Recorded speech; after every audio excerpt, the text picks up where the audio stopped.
Hey guys, welcome back to poly study. So guys, जैसा कि अब तक आप 2.4 एक्सरसाइज का क्वेश्चन नंबर 2 तक सॉल्व कर चुके होंगे और क्वेश्चन नंबर 3 भी आपने सॉल्व कर लिया होगा, क्योंकि ये मैंने होमवर्क दिया था कि क्वेश्चन नंबर 3 आपको स्वयं करना है। देखिए, इसमें करना क्या था, आपको ये देखना था कि यह एक असंगत है या नहीं, आपको सिद्ध करना था। तो आपको तीनों समीकरण लेकर चलनी है, उसके बाद ए एक्स बराबर बी के रूप में रखना था आपको। ठीक है, संवर्धित आप भी बनाना था, फिर संक्रिया लगाकर आपको दोनों की कोटि बराबर रखकर देखनी है। यदि बराबर नहीं है और बराबर है तो उससे आपका पता चल जाएगा कि वह संगत है या असंगत है। ठीक है ना। तो यहाँ पर अब डिस्कस करते हैं क्वेश्चन नंबर 4। तो क्वेश्चन नंबर 4 देखो, ये क्या कह रहा है कि निम्न समीकरणों की संगतता की जांच करें। ठीक है, इनकी क्या करनी है, हमें संगतता की जांच करनी है। यदि संभव हो, मतलब यदि ये संभव है तो उनका हल ज्ञात करना, मतलब एक्स वाई जेड का हमें मान निकालना है। तो एक्स यहाँ पर न्यू आप कह सकते हो, ये न्यू कॉन्सेप्ट आपको सीखने को मिलेगा क्वेश्चन नंबर 4 से। ठीक है, तो यहाँ पर शुरू करते हैं क्वेश्चन नंबर 4। नोट कर लेना आप अपनी बुक में, इन सभी क्वेश्चनों को आप अपनी बुक में नोट कर लो। देखो 10 के 10 हैं और वीडियो को थोड़ा स्टॉप कर इन सभी सवालों को आप नोट कर लो। ठीक है ना। तो यहाँ पर शुरू करते हैं क्वेश्चन नंबर 4। तो क्वेश्चन नंबर 4 में आपकी जो इक्वेशन है, इक्वेशन कौन कौन सी है वो देख लो, कौन कौन सी बन रही है यहाँ पर इक्वेशन। पहली इक्वेशन है आपकी 2x। ठीक है, 2x plus 3y plus 4z is equal to 14। ठीक है, दूसरी जो इक्वेशन है आपकी है x प्लस 5y और plus 7z is equal to यहाँ पर है 15। और इसके बाद है तीसरी equation 3x plus 11y, okay, और plus 13z is equal to 29। ये आपकी तीनों इक्वेशन है, फर्स्ट सेकंड और थर्ड। ठीक है, इसके बाद हम क्या करते हैं, ए एक्स बराबर बी के रूप में लिखते हैं। तो ए क्या बनेगा यहाँ पर 2 3 4 1 5 और 7, यहाँ पर 3 11 और 13। ठीक है, एक्स क्या होंगे आपके, ये होंगे एक्स वाई और जेड। ठीक है, इसके बाद बी क्या बनेगा आपका, ये बनेगा 14 15 और 29। ठीक है ना, ये आपके बन चुके हैं। इसके बाद आपको क्या करना है, यहाँ पर संवर्धित आव्यूह लिखना है, संवर्धित आव्यूह। ठीक है, संवर्धित आव्यूह होता क्या है, ए रेसो बी। ठीक है, ए रेसो बी यहाँ पर लिखना होगा। ये इतना कॉन्सेप्ट इज इक्वल टू लगाना। तो यहाँ पर लिखना क्या है, बस ये वाला उतारना है सबसे पहले, 2 3 4 1 5 7 3 11 और 13। उसके बाद 3 डॉट लगाते हैं, इसको उतारते थे। ठीक है ना, 3 डॉट सभी के सामने लगाना है, तीनों पंक्तियों के सामने। तो यहाँ 14 15 29 ये आपका बन चुका है संवर्धित आव्यूह। अब इसके बाद हम क्या करते थे, इसके बाद हम करते थे इनको जीरो बनाते थे। ठीक है, इनको 1 2 3 इनको जीरो बनाना होता है। इनको जीरो कैसे बनाएंगे, संक्रियाओं को लगाकर। तो इसमें सबसे पहले देखो संक्रिया कैसे लगाते हैं। एक पॉइंट है, यदि ये वाला जो आपकी पंक्ति है, ये वाली यदि ये ऊपर पहुंच जाती है तो आपको संक्रिया करने में आसानी होगी। ठीक है, यहाँ पर यदि एक होगा, ठीक है, सभी सवालों में ये कंडीशन नहीं बनती है, तो एक यहाँ पर आपको बनाना भी पड़ता है। ठीक है, तो हम यहाँ पर क्या करते हैं, एक को ऊपर ले जाते हैं। ठीक है, इस पूरी पंक्ति को ट्रांसफॉर्मेशन कर लेते हैं। तो यहाँ पर क्या करेंगे, R1 ट्रांसफॉर्मेशन R2। ठीक है, कर लेते हैं। तो यहाँ पर क्या होगा, यहाँ पर ये आपको मिलने वाली है पंक्ति 1 5 7 3 डॉट 15 और यहाँ पर होगा 2 3 4 3 डॉट 14। ठीक है, यहाँ पर ये जौका तो रहेगी 3 11 13 3 डॉट 29। अब आपके पास ये आ चुका है। इसके बाद देखो ये भी हमें जीरो बनाना है, ये भी जीरो। अब ये जीरो कैसे बनेंगे, देखो दोनों में संक्रिया लगाते हैं हम। ठीक है, एक संक्रिया R2 में लगाते हैं, तो R2 क्या कर देते हैं, 2 की R1 में इसमें मल्टीप्लाई करेंगे और इसको घटा देंगे। इसी प्रकार से R3 माइनस 3R1। ठीक है, समझ में आ गया आपके इतना। अब इसके आगे क्या करेंगे, आपकी दो शून्य बन सकती हैं। ठीक है ना, तो यहाँ पर क्या करते हैं, देखो पहला जो है तो उतारना है आपको 1 5 7 3 डॉट और 15। अब यहाँ पर लगेगी तो यहाँ क्या होगा, जीरो। अब देखो यहाँ 3 है, तो 3 माइनस, अब यहाँ 10 10 हो जाएगा, 5 दूनी 10, तो 10 में से घटाएंगे तो कितना बचेगा यहाँ पर, अब 10 में से आपका 3 जाएगा यहाँ पर। ठीक है, देखो यहाँ पर थोड़ा गलती है, ये 3 और यहाँ पर है आपका 3। ठीक है, 3 माइनस, अब 2 यहाँ पर है ये 5। ठीक है, तो 3 माइनस और 5 दूनी 10, तो यहाँ पर बचेगा -7। ठीक है, -7। ठीक, और इसके बाद देखो यहाँ पर क्या होगा, 4 यहाँ पर है, तो 4 माइनस और यहाँ पर 7 दूनी 14। तो यहाँ पर बचेगा कितना 10, ठीक है, कितने माइनस के, 3 डॉट लगाएंगे, यहाँ पर कितना हो जाएगा, ये हो जाएगा आपका 16, ठीक है। समझ में आ गया कैसे आया ये। उसके बाद देखो ये भी 0 हो जाएगी, ये -4, ये -8 और यहाँ 3 डॉट लगाएंगे, -16 भी होगा ये भी, ठीक है ना। इसके बाद देखो ये 0 बनाना है, तो ये 0 कैसे बनेगी, सबसे पहले देखो यहाँ पर 1 बना लेते हैं, ठीक है ना। 1 कैसे बनेगा, अब देखो ये R3 है, ठीक है, क्योंकि यहाँ भी 8 है, यहाँ भी 16 है, तो R3 में हम क्या करेंगे, सभी अवयवों में भाग कर देंगे, किसकी, 1/4 की, तो यहाँ पर -1/4 इंटू R3 इस तरीके से, ठीक है, समझ में आ गया होगा। अब देखो यहाँ पर क्या होगा, 1 5 7 3 डॉट, ठीक है, 15 और 0 -7 -10 3 डॉट लगेंगे यहाँ पर और -16, ठीक है, समझ में आ गया। इसके बाद क्या करेंगे, यहाँ पर 0 हो जाएगा, यहाँ पर कितना बचेगा 1 बचेगा, यहाँ पर कितना बचेगा 2 बचेगा, यहाँ पर 3 डॉट और यहाँ बचेगा आपका 4, ठीक है, समझ में आ गया। इसके बाद देखो यहाँ पर एक संक्रिया लगानी पड़ेगी केवल, और यहाँ पर हम R3 में ही संक्रिया लगाएंगे, R3 7 R3 प्लस R2 इसमें इसको जोड़ देंगे, ठीक है ना, इसमें इसकी मल्टीप्लाई की है केवल 7 की और इसको जोड़ देंगे, तो यहाँ पर अगला आपका अवयव जो बनेगा ये बनेगा आपका, देखो ये तो चौकाता रहेगा, 1 5 7 3 डॉट लगाएंगे और 15 0 -7 -10 3 डॉट लगाएंगे और -16, ठीक है, क्लियर, समझ में आ गया आपके। अब देखो यहाँ 0, ये भी 0 हो जाएगा, अब ये कितना होगा, यहाँ पर होगा ये आपका 4, ये कितना होगा 12, ठीक है, तो आपका यहाँ तक आज का है, ठीक है। अब देखो यहाँ पर देखना होगा कोटि, तो रो ए बराबर कितना है, रो ए देखो अशून्य पंक्तियों की संख्या है आपकी अशून्य, ठीक है, तो आपकी देखो 1 है, ये 2 है और ये 3, तो यहाँ पर इसकी कोटि कितनी बनी 3, ठीक है।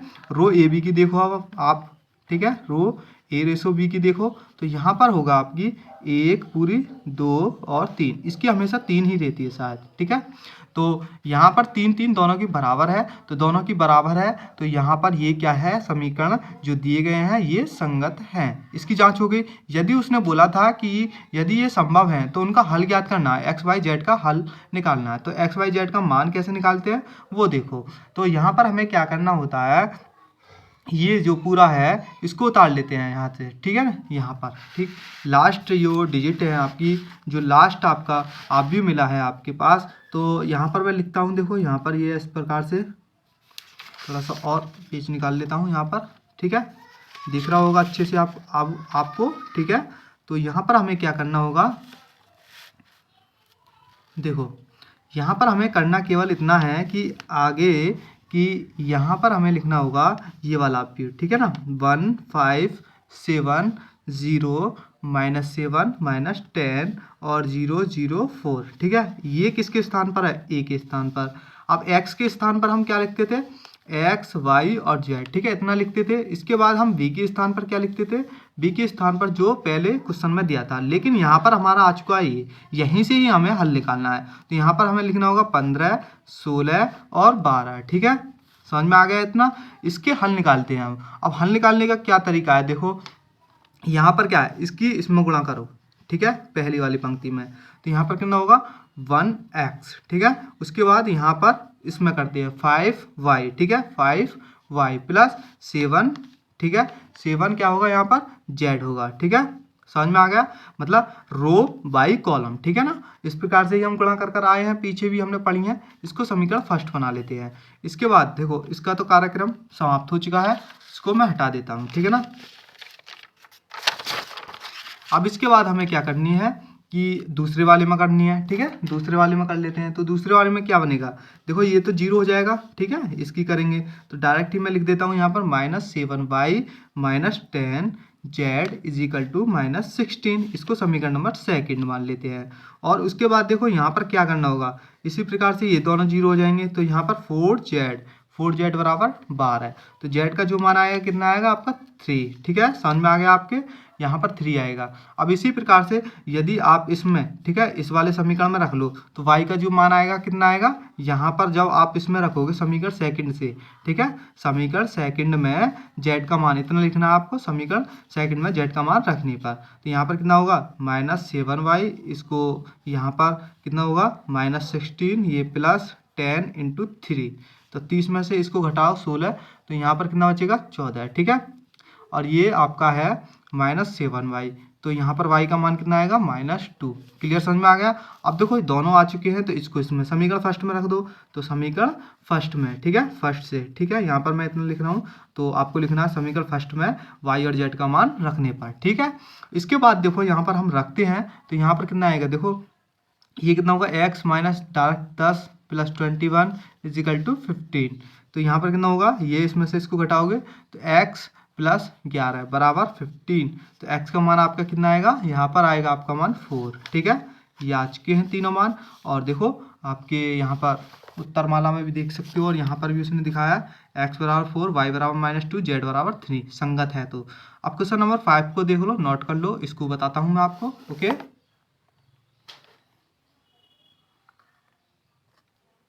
अब देखो ये आपके सामने है तीनों इक्वेशन, ठीक है। अब मैं इसको थोड़ा जल्दी जल्दी आपको बताता हूँ, ठीक है। ये x बराबर b के रूप में लिखते हैं तो यहाँ पर क्या बनेगा, यहाँ पर बनेगा आपका 5, 3, 7, ठीक है। यहाँ 3, 26 और 2, ओके। यहाँ होगा 7, 2 और 10 होगा यहाँ, इसको बंद करेंगे। ये बनेगा x, y और z। ये क्या होगा, b के मान लिख लेते हैं 4, 9, 5, ठीक है। समझ में आ गया। अब इसके बाद संवर्धित आपको लिखना है। मैं a रेशो b लिख देता हूँ और इसके आगे चालू कर देता हूँ। तो यहाँ पर लिखना है 5, 3, 7, ठीक है, 3, 26, 2, 7, 2, 10। यहाँ पर 3 रेशो लगाएंगे, इसके सामने भी 3 रेशो, ठीक है, इसके सामने भी। अब यहाँ पर लिखने हैं 4, 9 और 5, ठीक है। इसके आगे क्या करना है, हमें इक्वेशन लगानी है। ये हमें क्या करने हैं, 0 करने हैं। तो इसमें जो इक्वेशन लगने वाली है आपकी 2 लगने वाली हैं, R2 5R2 -3 R1, ठीक है। एक R3 में लगाते हैं, R3 में कौन सी लगेगी, 5R3 -7 R1, ओके। तो इसको इक्वेशन को लगाते हैं तो यहाँ पर क्या बनेगा आपका, यहाँ पर पढ़ने वाला है आपका 5, ठीक है, यहाँ 3, यहाँ 7, यहाँ रेशो लगाएंगे 3 और 4 बनेगा। यहाँ बनेगा 0।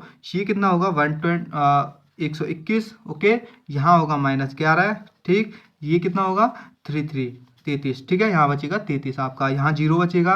इसको का संक्रिया लगाने के बाद यहाँ -11 बचेगा, यहाँ पर बचेगा केवल 1, तो यहाँ पर -3 बचेगा, ओके। इसके आगे हम करते हैं तो इसके आगे यहाँ पर हमें मिलने वाला है, ठीक है। इसके आगे देखो एक और इक्वेशन लगाते हैं। यहाँ पर क्या करते हैं, इसमें 11 की भाग कर देते हैं दूसरी वाली पंक्ति में। तो R2 -2 यहाँ पर और R2/11, ठीक है, इतना कर लेते हैं। तो यहाँ पर कितना होगा, यहाँ पर होगा 5, 3, 7 रेशो 4, ठीक है, 0। यहाँ पर कितना होगा 11, 11, 21, 11 बचेगा यहाँ पर -1 बचेगा, ठीक है। यहाँ 3 रेशो, यहाँ बचेगा 3, ठीक है, 11, 3, 33।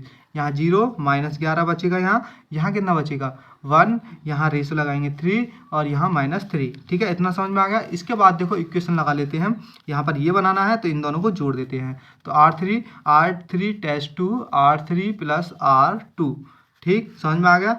अब देखो यहाँ पर क्या बनेगा आपका, ये 5, 3, 7 और यहाँ 3 रेशो 4, 0 और यहाँ पर केवल बचेगा 11 आपका, ठीक है, -1, यहाँ पर 3, ये 0, ये भी 0। अब इसको जोड़ेंगे तो इन दोनों को जोड़ोगे 0, ये कितना होगा, ये भी कितना होगा आपका 0, ठीक है। ये आ चुका है। इसके बाद हमें क्या करना है, देखो ये और देख लेना इनकी कोटि। रो ए बराबर कितना होगा, यहाँ पर 2 होगा और रो ए रेशो बी का जो कोटि होगी आपकी, ये हमेशा यहाँ पर कितनी होगी, यहाँ पर केवल 2 होगी, ठीक है। मैंने बताया था 3 होती है, लेकिन यहाँ पर जब संख्या लग गई है और ये 0 हो चुकी है तो यहाँ पर क्या होगी 2, ठीक है, समझ में आ गया, ओके। इसके बाद देखो हमें क्या करना है, क्वेश्चन नंबर 5 में भी कह रहा है कि यदि संभव हो तो हल ज्ञात करें। अब हल कैसे ज्ञात करते हैं, जैसे कि मैं बता चुका हूँ। इसके क्या होंगे, देखो यहाँ पर दोनों की दो कोटि बराबर है, ठीक है। और जो चरों की संख्या है वो कितनी है आपकी, ठीक है, चरों की संख्या 3 और 3 होती है। और ये किससे कम है, 2 से, ठीक है, 2 से क्या है, ज़्यादा है। तो इसके क्या होंगे, अनंत हल होंगे, ओके। तो अनंत हल का मतलब है यहाँ पर हमें फिर दोबारा से, जैसा कि क्वेश्चन नंबर 4 में सवाल को सॉल्व करते आए थे, इसी प्रकार से यहाँ पर हल करेंगे, ठीक है, ओके। समझ में आया कुछ, क्योंकि यहाँ पर तीनों में 0 है, इसमें भी यहाँ पर 0 है, ओके। तो यहाँ लिखेंगे x y z, यहाँ पर लिखेंगे 4, इज इक्वल टू 4 3 0, ठीक है। अब इक्वेशन बना लेते हैं। तो इक्वेशन क्या बनेगी यहाँ पर हमारी बनेगी पहली 5x प्लस 3y, ठीक है, प्लस 7z, ओके, बराबर 4, इक्वेशन नंबर फर्स्ट। इसके बाद इक्वेशन नंबर सेकंड बनेगी 11y माइनस जेड बराबर 3। इसमें केवल दो आपकी इक्वेशन बनेंगे क्योंकि तीसरे में सभी अवयव जीरो हैं, तो सभी क्या हो जाएंगे, शून्य, ठीक है। अब देखो यहाँ पर क्या होता है, हमें मानना पड़ता है, माना z बराबर k।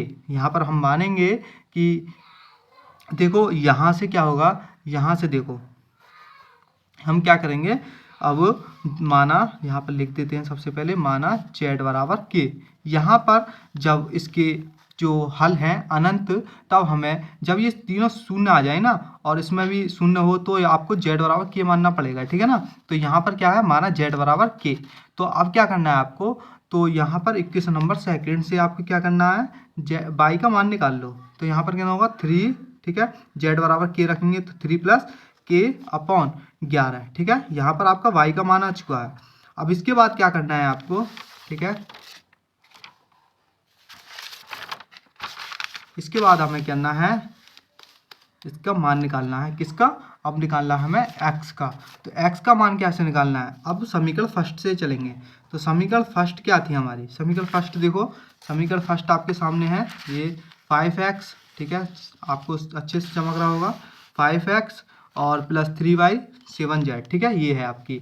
तो यहाँ पर लिखना है समीकरण फर्स्ट से, तो यहाँ पर लिखना है 5x प्लस 3y का मान कितना आया आपके पास, k प्लस 3 अपॉन 11, ठीक है, 3 है ये। अब इसको कोष्टक बंद प्लस 7k, क्योंकि z बराबर हमने k माना है, ठीक है, इज इक्वल टू 4।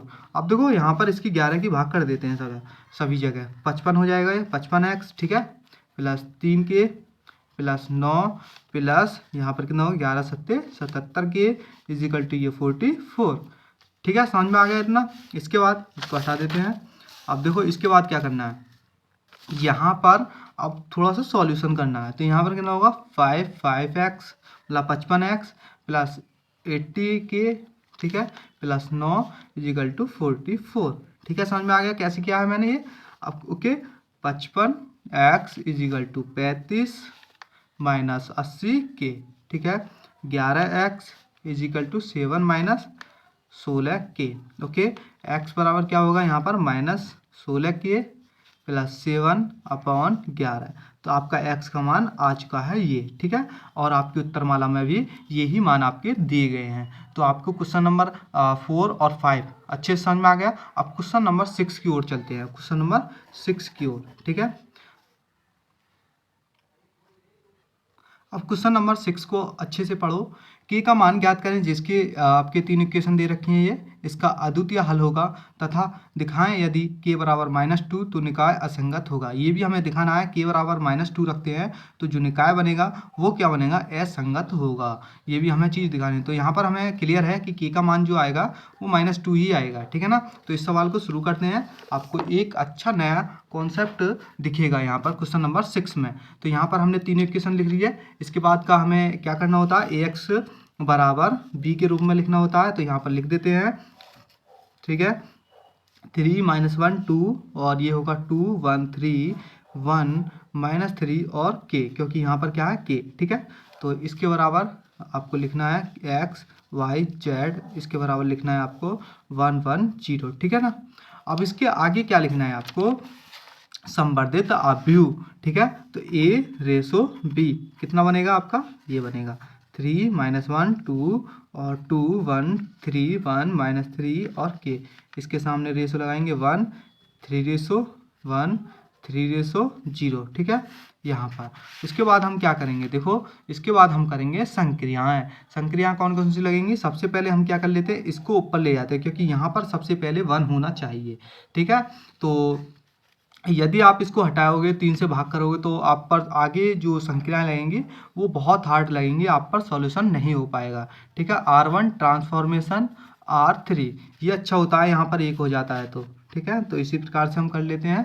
तो यहाँ पर होगा आपका 1 - 3 रेशो 0, ठीक है, 3 और 2 1 3 3:1, ठीक है, और यहाँ पर होगा 3 - 1 2 3:1, ठीक है। अब इसके बाद हम संक्रिया लगा लेते हैं R2 test 2 R2 minus 2R1। अब लगा लेते हैं R3 माइनस 3R1। ठीक है, समझ में आ गया आपको अच्छे से। ठीक, आगे चलते हैं। तो आगे क्या करना है हमें,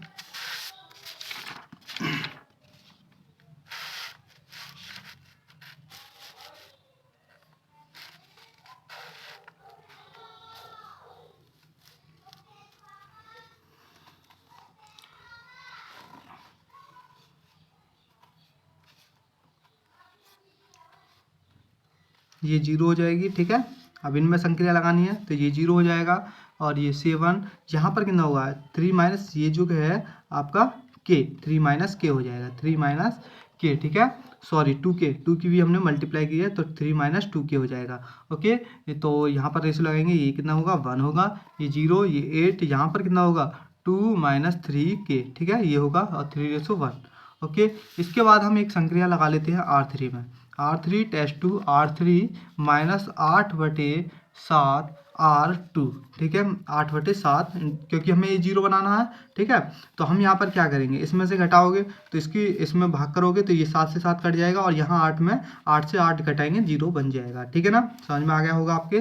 तो यहाँ पर क्या होगा 1 माइनस 3 और यहाँ पर k, यहाँ पर 0, यहाँ पर कितना होगा 0, यहाँ कितना होगा 7 और यहाँ बचेगा 3 माइनस 2k। ठीक है, ये लगेगा तो 1 बचेगा यहाँ पर।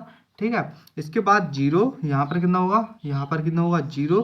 अब इसको इसमें से घटाना है। ठीक है, और माइनस 8/7 की इसमें क्या करनी है, गुणा करनी है। तो यहाँ पर क्या होगा, पहले इसमें से घटाना है। ठीक है ना, तो यहाँ पर हमें लिखना होगा ये थोड़ा 2 माइनस 3k। ओके, और यहाँ पर माइनस 8/7।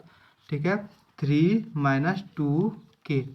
अब रेशो लगाएंगे 3 और माइनस 1/7। ठीक है, यहाँ पर ये होगा।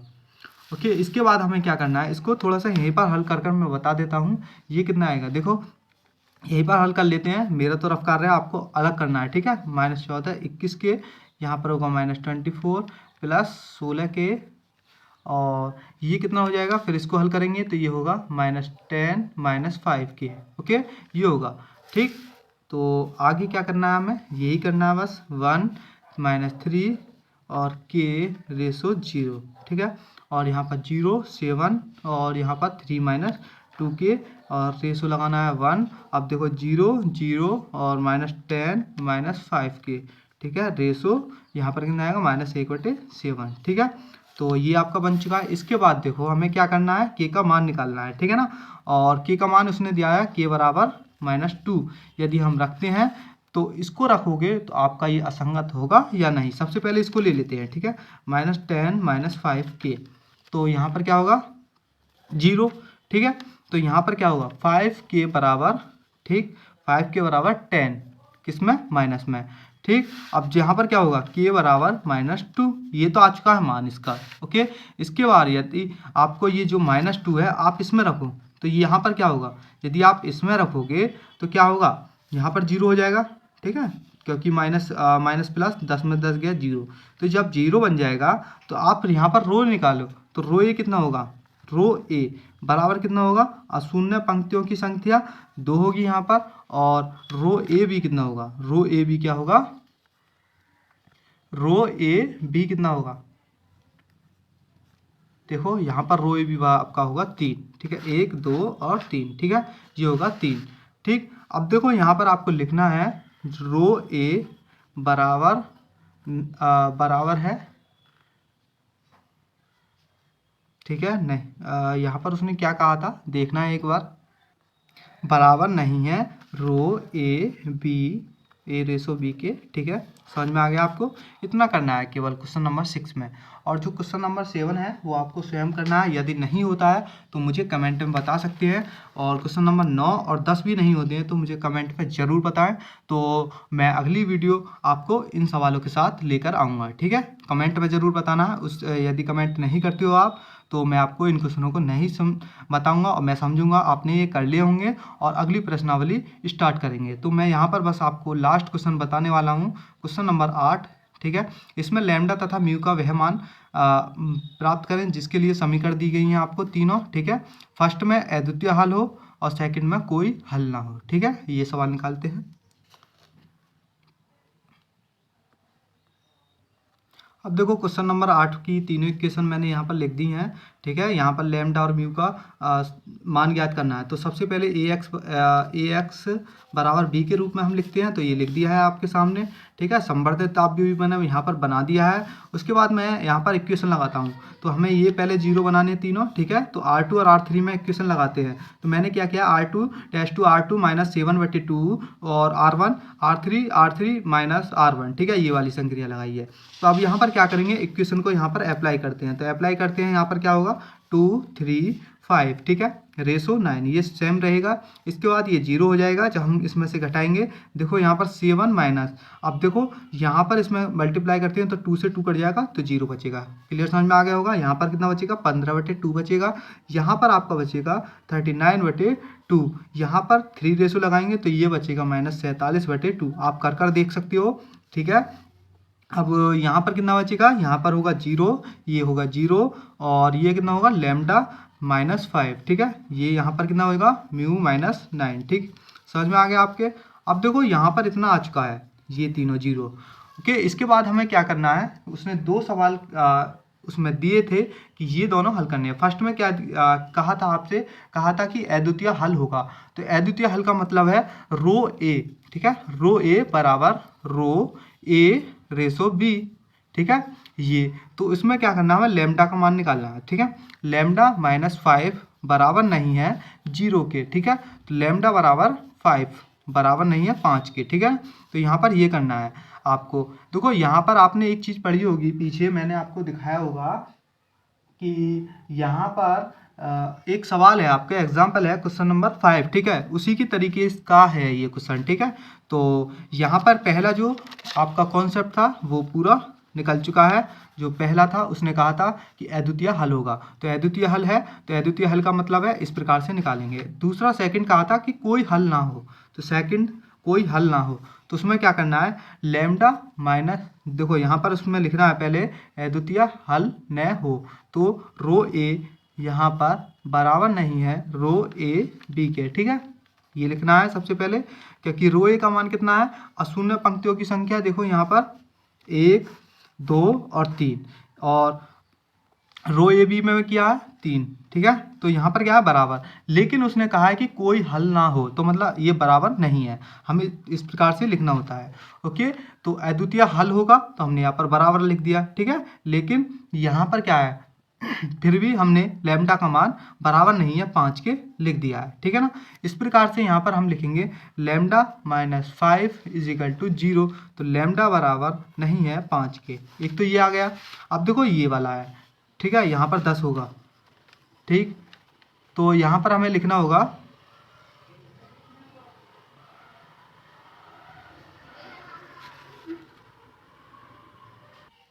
सॉरी दोस्तों, यहाँ पर ये 9 ही रहेगा, क्योंकि यहाँ पर सवाल में 9 दिया है, तो मैंने समझा था कि यहाँ पर 10 था। ठीक है, तो यहाँ पर म्यू का मान निकालते हो, म्यू -9 = बराबर नहीं है 0 के। ठीक है, तो म्यू का मान क्या आएगा, बराबर नहीं है 9 के। ओके, अच्छे से समझ में आ गया। तो ये दोनों इस प्रकार से हमें मान निकालते हैं। ठीक है, तो इन दोनों का मान आ चुका है। अब क्वेश्चन नंबर 9 और 10 और क्वेश्चन नंबर 7, तो 7 9 और 10 ये आपके लिए है मेरी तरफ से होमवर्क। पूरे प्रश्नावली में मैंने आपको ये होमवर्क दिया है। एक क्वेश्चन नंबर 3 था, तो इसमें से मैंने 1 2 3 4 क्वेश्चन आपके लिए होमवर्क दिए हैं। यदि हो जाते हैं तो अच्छी बात है, यदि नहीं होते हैं तो आप ज़रूर हमें कमेंट बॉक्स में बताएं कि सर ये नहीं हुए हैं। तो जब नहीं होंगे तो मैं अगली वीडियो इन सभी सवालों पर लेकर आ जाऊँगा। ठीक है ना। सो गाइस, मिलते हैं आपको नेक्स्ट वीडियो में न्यू चैप्टर के साथ। Thank you.